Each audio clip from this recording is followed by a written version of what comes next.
আর খুব বেশি দিন বাকি নেই ইমাম মাহদী আর ঈসা আলাইহিস সালাম আসার। খুব অল্প দিনের মধ্যে, কয়েক বছরের মধ্যে ইমাম মাহদী এবং হযরত ঈসা আলাইহিস সালামকে আল্লাহ পাঠাবেন। আমরা আল্লাহর কাছে দোয়া করব যে আল্লাহ পাঠাও, এই তো সেই সময় এসেছে, ইমাম মাহদীকে পাঠাও, আল্লাহ ঈসা আলাইহিস সালামকে পাঠাও। যদি কোনো মানুষ দাবি করে যে আমি ইমাম মাহদী, তার বলবেন ঈসা কোথায়? দামেস্কের মসজিদের পূব দিকের শ্বেতপাথরের মিনারে দুটো ফেরেশতার কাঁধ ধরে হযরত ঈসা আলাইহিস সালাম নামবেন, নেমেই বলবেন আইনা সুল্লাম, সিঁড়ি নিয়ে এসো, সিঁড়ি নিয়ে এসো, সিঁড়ি নিয়ে যাওয়া হবে। হযরত ঈসা আলাইহিস সালাম উনি সিঁড়ি থেকে নামবেন দামেস্কের মসজিদের পূব দিকের শ্বেতপাথরের মিনারে, এতটুকু বলে যাচ্ছে। সেই ঈসা আলাইহিস সালাম নেমে বলবেন সিঁড়ি নিয়ে এসো, সিঁড়ি নিয়ে এসো, সিঁড়ি নিয়ে যাওয়া হবে। নামবেন উনি, নেমেই হযরতে ইমাম মাহদী আলাইহিস সালামের সঙ্গে সাক্ষাৎ করবেন, মুসাফা করবেন। হযরতে ইমাম মাহদী বলবেন হুজুর ইয়া ঈসা রুহুল্লাহ, আপনি ইমামতি করুন, আপনি নামাজ পড়ান। হযরতে ঈসা রুহুল্লাহ বলবেন না, আমি নবী হয়ে আসিনি, আমি উম্মতে মুহাম্মাদী হয়ে এসেছি। বসে আলোচনা হবে, আলোচনার মধ্যে কি হবে? দাজ্জাল বের হয়েছেন, এর সাথে সাথে দাজ্জালও বের হবে। যে জামানায় আমরা এসেছি ভাই, বড় খতরনাক, ইমান বাঁচিয়ে রাখা বড় মুশকিল। আর মুসলমানদের উপরে বিরাট টর্নেডো আসছে, এসে গিয়েছে অলরেডি। সরকার এমন একটি আইন পেশ করলেন, ওয়াকফ সম্পত্তি তারা নিজেরা আন্ডারে করবে, নিজেদের হাতে করবে। ওয়াকফ সম্পত্তি কি সরকারের বাপে? এটা আমাদের পূর্বপুরুষ, জেনে নিন ওয়াকফটা কি। এটা আমাদের পূর্বপুরুষরা তারা দান করে গিয়েছেন। ওয়াকফ দু রকম, এটা ওয়াকফুল লিল্লাহ আর এটা ওয়াকফুল আওলাদ। আগের মুরব্বীরা তারা জেনেছে আমাদের ছেলেরা যদি তাড়ি মদ খেয়ে উড়িয়ে দেয় জায়গা জমি, এই জন্যে ওয়াকফ করে গেছে একটা নিয়ে। অফ করে দিন দেখছি এরা আবার খাবে কি? আওলাদ আমার তো ওয়াকফুল আওলাদ করেছেন যে এই সম্পত্তি থেকে একটা পার্সেন্টেজ, 50% কি 25% এটা পাবে আমার আওলাদরা, বাদ বাকি তারা অন্যতে খরচা হবে, মসজিদ, মাদ্রাসা, গোরস্থান, খানকা, এইসবেতে খরচা হবে। ইসলামিক মুসলমানদের ছেলেরা যারা পড়বে, গরিব ছেলে, তাদের এতে খরচা হবে। এইরকম ওয়াকফ সম্পত্তি কয়েক হাজার বিঘে মুসলমানদের। এটা সেই এই সরকার, বর্তমান সরকার করছেন কি, সেই জমিগুলো নিজেরা আত্মসাৎ করবে, ওতে ওদের লোক ঢোকাতে হবে। যে অফ স্টেট আছে, অফ অফিসে ওদের লোক ঢোকাবে। তার মানে কি আদানি আম্বানি এদেরকে দান করবে, এদেরকে দেবে। আমাদের সম্পদ করো না, তোমাদের তো দেবত্ব সম্পত্তি আছে, ওই দেবত্ব সম্পত্তি তোমরা হস্তক্ষেপ করো, সেখানে ভোট পাবো না। মুসলিমদেরকে বিশেষ করে মুসলিমদের উপরে অত্যাচার করে, আমার বাপের কবর আছে, আমার বাপের কবরে তুমি বুলডোজার চালাবে, আমার বাপের কবরে তুমি আপনার কিনা বিল্ডিং করবে, আমার দাদার কবরে, এটা কি করে মেনে নেওয়া যায়? তাই মুসলমানরা এক হও, মুসলমানরা এক প্ল্যাটফর্মে হচ্ছে, যে যা করছো করো, ওয়াকফ বিল নিয়ে এক হও। এই বিলটাকে প্রত্যাহার করতে হবে সরকারকে। আমরা সবাই এক হয়ে, একজোট হয়ে, ওয়াতাসিমু বিহাবলিল্লাহ জামিয়া ওয়ালা তাফাররাকু, আল্লাহর রুজিকে ধরো, এক প্ল্যাটফর্মে এসো, একতা হয়ে এই আন্দোলনটা আমাদের চালিয়ে যেতে হবে দীর্ঘদিন। আজকের কৃষি আন্দোলন হয়েছে, আপনারা শুনেছেন, পাঞ্জাবিদের উপরে, পাঞ্জাবের কৃষি আন্দোলন, বাধ্য হয়েছে সেই বিল তাদের প্রত্যাহার করতে এই সরকার, এই বিজেপি সরকার। কৃষি লোন তারা, কৃষি আন্দোলন করার পর থেকে কৃষি বিল তারা প্রত্যাহার করেছেন। আমরা যদি এক হই, এই আন্দোলনটা একদিনের নয়, দীর্ঘদিন চালিয়ে যেতে হবে, তবে সরকারের টনক নড়বে।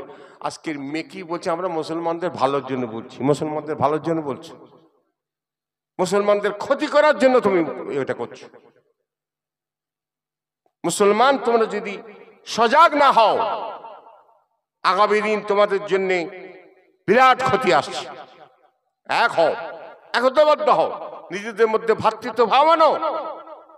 যে যা পার্টি করছো করো, আমি বলছি না, কিন্তু যখন কোনো সমষ্টিগত দিক আসবে, দেখা যাবে যে মুসলমানদের উপরে অত্যাচার হচ্ছে, এক হয়ে তার প্রতিহত করতে হবে। কি ভাই, আমি কথাটা কি ভুল বললাম? এটা করা দরকার আছে কিনা? মুসলমান, শেখ সাদি বললেন, মুসলমান এদার কিতাবে মুসলমান এদার গৌর। মুসলমানের কিতাবের মধ্যে, মুসলমান কবরে। মুসলমান আমরা কোথায়? নামধারী মুসলমান। এক মুসলমানকে মারছি, অপর মুসলমান হাসছে। আমাদের যেন প্যারালাইজ হয়ে গেছে। প্যারালাইজ হলে যে একদিকের পোর্শনটা পড়ে যায় না, সেদিকে চিমটি কাটে লাগে না, ঠিক তদ্রূপ আমরা মুসলমান সেই রকম ভাব হয়ে গেছে আমাদের মধ্যে। আজ আমাদের ইমানের বলে বলিয়ান হতে পারিনি। আজকের আমি বলবো যে আপনার যে 26 তারিখে যে মিটিং আছে ব্রিগেডে, আপনারা সবাই যাবার চেষ্টা করবেন, সবাই যাবার চেষ্টা করবেন। সেখানে দেখিয়ে দাও যে আমরা মরিনি। মুসলমান যে জাতি, মরলে হয় আপনার কিনা শহীদ আর বাঁচলে হয় গাজী, তাকে হারাবে কোন পাজি? আমরা সেই খালিদ বিন ওয়ালিদের আপনার কিনা উত্তরসূরি, আমরা সেই সালাউদ্দিন আইয়ুবীর উত্তরসূরি। আজকের আমাদের মধ্যে আমাদের সন্তানদেরকে, আমাদের ভবিষ্যৎ প্রজন্মকে সালাউদ্দিন আইয়ুবী বানাতে হবে। সেই পথ আমাদের অবলম্বন করতে হবে। খালিদ বিন ওয়ালিদের মতন সাহসী বীর। আজকে আমাদের নিজেদের মধ্যে আমরা এ করছি, শিয়া ও সুন্নি ও আপনার কিনা ওয়াহাবি ও হানিফি ও মালিকি ও শাফি, এই নিয়ে আমরা আজ বিভিন্ন গোত্রে চলে যাচ্ছি, বিভিন্ন দলে চলে যাচ্ছি। 5 ভাই যদি একসঙ্গে থাকি, সেই 5 ভাইয়ের আপনার কিনা কেউ মারতে পারবে না। একসঙ্গে যদি একমতে থাকি, আর যদি আলাদা আলাদা হয়ে যায়, যে কেউ মেরে যাবে। তাই বললেন, ঘর ফোটে তো গাঁওয়ার লোটে, ঘর ফোটে তো গামার লোটে। আমরা নিজেদের মধ্যে যদি মিল না রাখি, নিজেদের মধ্যে ভ্রাতৃত্ব ভাব না রাখি, তাহলে অন্য দল এসে, অন্য লোক এসে, অন্য সম্পদ এসে আমাদেরকে মেরে যাবে। মুসলমান দরকার আছে আমাদের এক হওয়া। প্রিয়নবী মুহাম্মদুর রাসূলুল্লাহ সাল্লাল্লাহু আলাইহি সাল্লাম আমাদের যে পথ মধ্যে গেলেন, সেই পথ মধ্যে আমাদের চলতে হবে। আল্লাহর রসুল, আমার আপনার হাবিব, আমার আপনার আকাকে নিয়ে আজকের বিভিন্ন যে আমরা মতবিরোধ হচ্ছি, কারণটা কি? কারণটা কি? আমাদের কে শিয়া হয়ে যাচ্ছি? হযরতে উসমান রাদিয়াল্লাহু তাআলা, হযরতে ওমর ফারুক রাদিয়াল্লাহু তাআলা। হযরত ওমর ফারুক যে খলিফা, আমরা খলিফা ধরি 4টে মেন: হযরত আবু বকর সিদ্দিক, হযরত ওমর ফারুক, হযরত উসমান, হযরত আলী। উলামায়ে মুতাকাদ্দিমিনের মধ্যে হযরত হাসান ও খলিফার মধ্যে পড়বেন 6 মাস করেছেন এমনি খেলাফতি।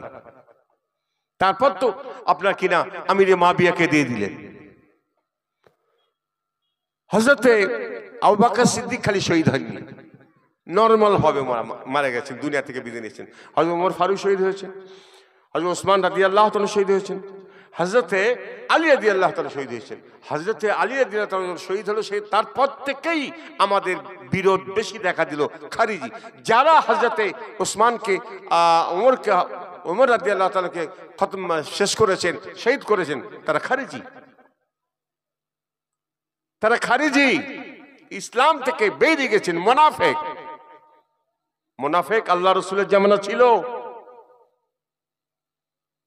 এখনো আছে, কিয়ামত পর্যন্ত থাকবে। এইবারে হযরতে ওসমান রাদিয়াল্লাহু তাআলা শহীদ হলেন, ওনাকে যারা মেরেছেন তারাও তো খারিজি। হযরতে আলীকে যারা মেরেছেন তারাও খারিজি। তারা মুনাফিক। তারা হযরতে আলীকে কতল করলেন, শহীদ করলেন। আমাদের মধ্যে এমন একটা ভুল বার্তা দিয়েছেন, কখন থেকে? যখন ওয়াহাবি আন্দোলন হলো। আব্দুল ওয়াহাব নাজদি 1111 খ্রিস্টাব্দে উনায়না শহরে জন্মগ্রহণ করেছিলেন। এই আব্দুল ওয়াহাব নাজদির পিরিয়ড থেকে মানুষের মধ্যে ভুল ধারণা, এদের বক্তব্য, এদের কিতাব যা লিখেছেন, তার থেকে মানুষ বেশিরভাগ দলে বণ্টিত হয়েছেন। যেমন আব্দুল ওয়াহাব নাজদি কিতাব লিখেছেন কিতাবুত তাওহীদ। এই কিতাবুত তাওহীদের মধ্যে লিখেছেন মুহাম্মদ সাল্লাল্লাহু আলাইহি ওয়াসাল্লাম আমাদের বড় ভাইয়ের মতন। মুহাম্মদ সাল্লাল্লাহু আলাইহি ওয়াসাল্লাম আমাদের বড় ভাইয়ের মতন। তিনি মরে মাটির সঙ্গে মিশে গেছেন। আমার হাতের লাঠিটা আমার কাজ দেবে, কুকুর তাড়াতে পারবো, সাপ মারতে পারবো। মুহাম্মদ সাল্লাল্লাহু আলাইহি ওয়াসাল্লাম এতটুকু আমাদের উপকার করতে পারবেন না, নাউজুবিল্লাহ। তাহলে মানুষের মনের মধ্যে কেমন বিষ ঢুকিয়েছেন এই মুনাফিক মুসলমানরা। এই আব্দুল ওয়াহাব নাজদি 6 বছর হজ বন্ধ করে দিয়েছিল। এই আব্দুল ওয়াহাব নাজদি বাদশাদের সঙ্গে আত্মীয়তা করে 6 বছর হজ বন্ধ করেছিলেন। এই কিতাব লিখলেন কিতাবুত তাওহীদ। সেই কিতাবুত তাওহীদের এইরকম ভাব তারা লিখেছেন, আল্লাহ মিথ্যা কথা বলতে পারে। হবে আল্লাহ মিথ্যা কথা বলতে পারে? কি আল্লাহ মিথ্যা কথা বলতে পারে? আমি জিজ্ঞাসা করছি আপনাদের, আল্লাহ মিথ্যা কথা বলতে পারে? পারে না। তাহলে ইন্নাল্লাহা আলা কুল্লি শাইইন কাদির, আল্লাহ সব জিনিসের উপরে ক্ষমতা রাখে। তাহলে মিথ্যা কথা বলার ক্ষমতা রাখে না? এদের যুক্তি দেখুন। আল্লাহ সব জিনিসের উপর ক্ষমতা রাখে কোরআন বলছে, আবার যদি মিথ্যা কথা না বলতে পারে তাহলে আল্লাহ মিথ্যা কথা বলার ক্ষমতা রাখে না। এই দিক থেকে আল্লাহ কমি, নাউজুবিল্লাহ। আল্লাহ মিথ্যা কথা বলতে পারেন, কিন্তু আল্লাহ এইরকম জঘন্য কাজ করেন না। এটা আল্লাহর স্বভাবের মধ্যে নয়। এটা এমন ভাবে স্লো পয়জন দিয়ে মানুষের মনেতে এইগুলো দাগ কেটেছে।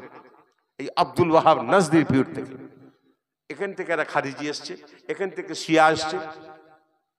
হযরতে আপনার কিনা ইমামে আলী রাদিয়াল্লাহু তাআলাকে শহীদ করার পর থেকে আমার ভাইরা, আমার দোস্তরা, তাই দরকার আছে আমাদেরকে যারা জানেওয়ালা তাদের কাছ থেকে জিজ্ঞাসা করে জেনে নাও। ফাসআলু আহলা যিকরি ইন কুনতুম লা তা'লামুন, যা তোমরা যে বিষয় না জানো, যে সম্বন্ধে না জানো, তাদেরকে জিজ্ঞাসা করে জেনে নাও।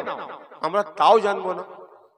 আমি যেটা জানলাম, বিশেষ করে আমাদের এই মোবাইল উঠে ইউটিউবিতে যে সকল বক্তারা বক্তব্য রাখে, তাদের মধ্যে অনেকে ঈমান হারা। আর কিছু কিছু যুবক সমাজ, আমার যুবক ভাইরা, তারা ইউটিউবে দেখে সেইটিকে বিশ্বাস করছে। তার এই গানটা যে আমি এটা ভেরিফাই করি, ঠিক আছে, আমি জানি না, যারা জানেওয়ালা, যাকে আমি বিদ্যান মনে করি, তার কাছ থেকে জেনে নি, জিজ্ঞাসা করি, তাও করে না। সেইটি দেখে তারা লাফালাফি করে। এই মানুষের মধ্যে আজকে বিভেদ সৃষ্টি হচ্ছে, এই একটা ক্ষতি। আরেকটা ক্ষতি হলো আমার মা বোনেদেরও ক্ষতি হচ্ছে, ইয়ং সমাজ জেনারেশন, তাদেরও ক্ষতি হচ্ছে। মা বোনেরা সবসময় থাকো খালি এই করছে, না আছে কোরআন পড়া, না আছে হাদিস পড়া, না আছে নামাজ পড়া। তাদের ঘরে যে সন্তান আসবে, কেমন সন্তান আসবে? ওই বাইজিদ বুস্তামির মতো হবে। আমার ভাইরা, আমার দোস্তরা, তাই দরকার আছে আমাদের যারা আলেম বিদ্বান, আল্লাহর কাছে দোয়া করো, আল্লাহ হাক্কানি আলেমকে তুমি পাঠাও। আর হাক্কানি আলেম দুনিয়া থেকে উঠে যাবে। হাক্কানি আলেমরা দুনিয়া থেকে উঠে যাবে। এলমে উঠে যাওয়া মানে হাক্কানি আলেম উঠে যাওয়া। মাউতুল আলেমে কা মাউতুল আলাম। একটা বিদ্বান, একটা বিজ্ঞ আলেমের মৃত্যু হয়ে যাওয়া মানে কি? একটা জামানার মৃত্যু হয়ে যাওয়া। অন্ধকার নেমে আসবে, সেই রকম আলেম পাওয়া যাবে না। তাদেরকে জিজ্ঞাসা করে জেনে নেব। আমার ভাইরা, বড় সংকট সময়। তবে জেনে রেখে দেন, আর খুব বেশি দিন বাকি নেই ইমাম মাহদী আর ঈসা আলাইহিস সালাম আসার। খুব অল্প দিনের মধ্যে, কয়েক বছরের মধ্যে ইমাম মাহদী এবং হযরত ঈসা আলাইহিস সালামকে আল্লাহ পাঠাবেন। আমরা আল্লাহর কাছে দোয়া করব যে আল্লাহ পাঠাও, এই তো সেই সময় এসেছে, ইমাম মাহদীকে পাঠাও, আল্লাহ ঈসা আলাইহিস সালামকে পাঠাও। যদি কোনো মানুষ দাবি করে যে আমি ইমাম মাহদী, তার বলবেন ঈসা কোথায়? ঈসা ইমাম মাহদী একসঙ্গে আসবে, একই পিরিয়ডে আসবে।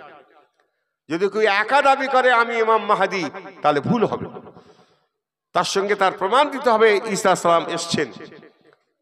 দামেস্কের মসজিদের পূব দিকের শ্বেতপাথরের মিনারে দুটো ফেরেশতার কাঁধ ধরে হযরত ঈসা সালাম নামবেন। নেমেই বলবেন আইনা সুল্লাম, সিঁড়ি নিয়ে এসো, সিঁড়ি নিয়ে এসো। সিঁড়ি নিয়ে যাওয়া হবে। হযরত ঈসা সালাম উনি সিঁড়ি থেকে নামবেন দামেস্কের মসজিদের পূব দিকের শ্বেতপাথরের মিনারে। এতটুকু বলে যাচ্ছে। সেই ঈসা সাল্লাম নেমে বলুন সিঁড়ি নিয়ে এসো, সিঁড়ি নিয়ে এসো। সিঁড়ি নিয়ে যাওয়া হবে, নামবেন উনি, নেমেই হজরতে ইমাম মাহদী আসসালামের সঙ্গে সাক্ষাৎ করবেন, মুসাফা করবেন। হজরতে ইমাম মাহদী বলবেন, হুজুর ইয়া ঈসা রুহুল্লাহ, আপনি ইমামতি করুন, আপনি নামাজ পড়ান। হজরতে ঈসা রুহুল্লাহ বলবেন, না, আমি নবী হয়ে আসিনি, আমি উম্মতে মুহাম্মাদি হয়ে এসেছি, কাজে কাজে তুমি ইমাম, আয় ইমাম মাহদী, তুমি নামাজ পড়াও, আমি তোমার পেছনে মুক্তাদি হয়ে নামাজ আদায় করব। হজরতে ইমাম মাহদী আলাইহিস সালাম উনি নামাজ পড়াবে, আর ঈসা সালাম ওনার পেছনে মুক্তাদি হয়ে নামাজ পড়বেন। পড়ার পরে বসে আলোচনা হবে। আলোচনার মধ্যে কি হবে? দাজ্জাল বের হয়েছেন, এর সাথে সাথে দাজ্জালও বের হবে। দাজ্জাল বের হয়েছে, একটা বিধি ব্যবস্থা করতে হবে। হযরতে ইমাম মাহদী আলাইহিস সালামকে বলবেন, লোক লস্কর দাও, কিছু সামান দাও, যুদ্ধের তলোয়ার ঢাল এগুলো দাও, কিছু লোক লস্কর দাও, আমি কাতল করব দাজ্জালকে। হযরতে ঈসা আলাইহিস সালাম তলোয়ার নিয়ে, লোক লস্কর নিয়ে আপনার কিনা ইমাম মেহেদী সহ আপনার দাজ্জালে খোঁজ বের হবেন, দাজ্জালে খুঁজতে বের হবেন। দাজ্জাল আপনাকে তাকে খুঁজতে খুঁজতে বাবুল লোদ, লাম ও দাল লোদ, বাবুল লোদতে দাজ্জালের সঙ্গে ইমাম ঈসা আলাইহিস সালামের সঙ্গে সাক্ষাৎ হবে। ওই বাবুল লোদতে দাজ্জালকে কতল করবে হযরতে ঈসা আলাইহিস সালাম। তো আমার ভাইরা, এতগুলো জিনিস এখনো ঘটতে বাকি আছে। আলামতে কিয়ামত কিতাবুল ফিতানের মধ্যে এইসব উল্লেখ আছে আমার ভাইরা, আমার দোস্তরা। তাই দরকার আছে ইমাম মাহদীর, এখন দরকার আছে আপনার কিনা হযরত ইমাম মাহদী হযরত ঈসা সালামের এই পিরিয়ড। তবে হ্যাঁ, খুব শীঘ্রই, কারণ হাদিস পাকে রয়েছে যে গাজওয়ায়ে হিন্দ হবে, গাজওয়ায়ে হিন্দ একটা যুদ্ধ হবে। এই গাজওয়ায়ে হিন্দ হওয়ার পরেই হযরত ইমাম মাহদী হযরত ঈসা সালাম তারা আসবে। আমার ভাইরা, আমার দোস্তরা, দরকার আছে আমরা আল্লাহর কাছে দোয়া করি, আল্লাহ এই যে পিরিয়ড, আমাদের ইমান তো খুব কমজোর, আমরা সহ্য করতে পারবো না। আল্লাহ, আল্লাহ এই সময় তোমার ইমাম মাহদীকে পাঠাও, আল্লাহ হযরত ঈসা সাল্লামকে পাঠাও। ইমাম মাহদী জন্মগ্রহণ করেছেন, মায়ের পেট থেকে ইমাম মাহদী জন্মগ্রহণ করবেন। বাপের নাম হবে আব্দুল্লাহ, মায়ের নাম হবে আমেনা। ঈসা সালাম নামবেন, খুব বেশি দিন আর সময় নেই। আমি বলছি না এখনই কিয়ামত হবে, তা বলছি না। আমি বলছি না যে কিয়ামত হবে, আল্লাহ কিয়ামত কবে করবেন আল্লাহ ছাড়া কেউ জানে না। তো আমার ভাইরা, আমার দোস্তরা, তাই দরকার আছে আমাদের একতা হওয়া, বেশি বেশি করে তওবা করা, বেশি বেশি করে আল্লাহর কাছে কান্নাকাটি করা, নিজের গুনার জন্য আল্লাহর কাছে কাঁদো। মরতে হবে, কেউ আমরা চিরস্থায়ী থাকবো না, প্রত্যেককেই যেতে হবে। এত কিছু কথা শুনলেন, সব কথা যদি আপনি মিথ্যা বলতে পারেন, কিন্তু আপনি মৃত্যুকে মিথ্যা বলতে পারবেন না। মৃত্যু হবেই, আইনামা তাকুনু ইদরিকুমুল মাউত ওয়ালাউ কুনতুম ফি বুরুজিম মুশাইয়াদা। মানুষ, তোমরা যদি মৃত্যুর ভয়তে লোহার সিন্ধুকের মধ্যে লুকাও, বিরাট বড় অট্টালিকা বাড়ির মধ্যে লুকাও, আমি আল্লাহ আজরাইলের মারফতে তোমার জান কবজা করে নেব। মৃত্যু হবে। পাঁচটা জিনিস আল্লাহর হাতে আছে। আল্লাহ পাক কোরআনে বললেন, ইন্নাল্লাহা ইনদাহু ইলমুস সাআত ওয়া ইনাজুলুল গায়সা ওয়া ইলামু মা ফিল আরহাম ওয়া মা তাদরি নাফসুন মাযা তাকসুবু গাদান ওয়া মা তাদরি নাফসুন বিআইয়াতি তামুত ইন্নাল্লাহা আলিমুল খাবীর। আল্লাহ পাক বলেন, আমি আল্লাহ, আমার হাতে পাঁচটা জিনিস আছে। ইন্নাল্লাহা ইনদাহু ইলমুস সাআত, দুনিয়ার কোন মানুষ বলতে পারবে না কবে কিয়ামত হবে। ওয়া ইনাজুলুল গায়সা, পার্টিকুলার কোথায় পানি হবে, দুনিয়ার কোন মানুষ বলতে পারবে না। ওয়া মায়ের পেটে কি সন্তান আছে, চোর হবে না, ডাকাত হবে না, ডাক্তার হবে না, ইঞ্জিনিয়ার হবে, এটা আল্লাহ ছাড়া কেউ বলতে পারবে।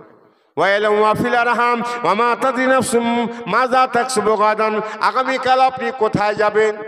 মনে করছেন খাজুটি আছি, কলকাতায় যাব, আল্লাহ যদি না নিয়ে যায় আপনি যেতে পারবেন না, পারবেন? কোন জায়গায় কার মৃত্যু হবে আপনি বলতে পারবেন না। খাজুটি আপনি জন্মগ্রহণ করেছেন, খাজুটিতে আপনি খেয়ে দিয়ে মানুষ হয়েছেন, খাজুটি আপনার মৃত্যু হবে, এখানেই আপনার কবর হবে, আপনি বলতে পারবেন না। আল্লাহ যেখানে যার মৃত্যু রেখেছে সেখানেই তার মৃত্যু হবে।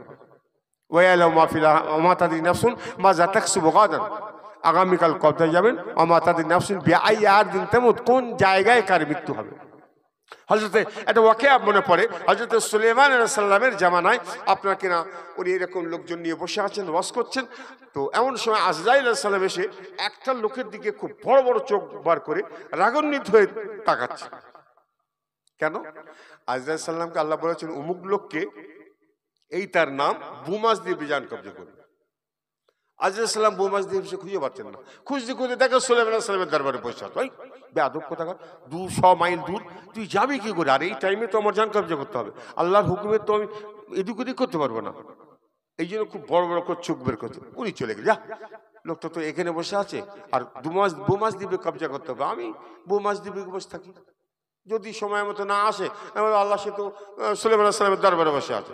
হঠাৎ দেখছেন সুলাইমান আলাইহিস সালাম আপনার কিনা যখন চলে গেলেন আজরাইল, সুলাইমান আলাইহিস সালামকে সেই লোকটা বলছে, হুজুর কে বলুন তো লোকটা? ওর কাছে আমি ধারি না হারি, হ্যাঁ, ও আমার ওই রকম বড় বড় চোখ বের করে তাকাচ্ছেন আমার দিকে রাগান্বিত হয়ে। বলে, জানো কে ওটা? হ্যাঁ, ওটা জানো কে? হুজুর আজরাইল। আজরাইল কোথাও জান কবজা করবে? বলে, হ্যাঁ ওই জন্য এসছে। বলে, হুজুর আল্লাহ তো আপনার পাওয়ার দিয়েছেন, ক্ষমতা দিয়েছেন, আপনি হাওয়াকে যা বলবেন হাওয়া তাই শুনবে।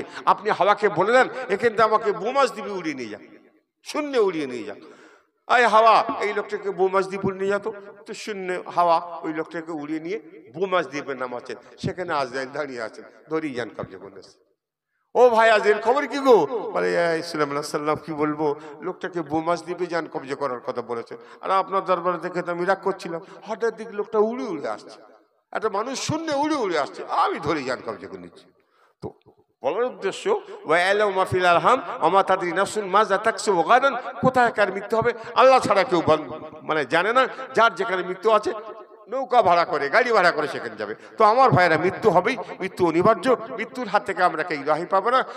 আমরা তাই প্রত্যেকে মৃত্যুর কথা স্মরণ করি। তাই হাদিস পাকে রয়েছে, যদি কোনো মানুষ দিনেতে বেশি বেশি করে মৃত্যুর কথা মনে করে তার দ্বারা গুনার কাজ কম হবে। কি ভাই, কথাটা ঠিক বললাম না ভুল বললাম? মৃত্যুর কথাটা মনে করি, আমরা মৃত্যুর কথা ভুলেই গেছি, মৃত্যুর কথা মনেই করি না। আল্লাহ আমাদের প্রত্যেককে কোরআন হাদিস মোতাবেক চলার যেন তৌফিক দান করেন।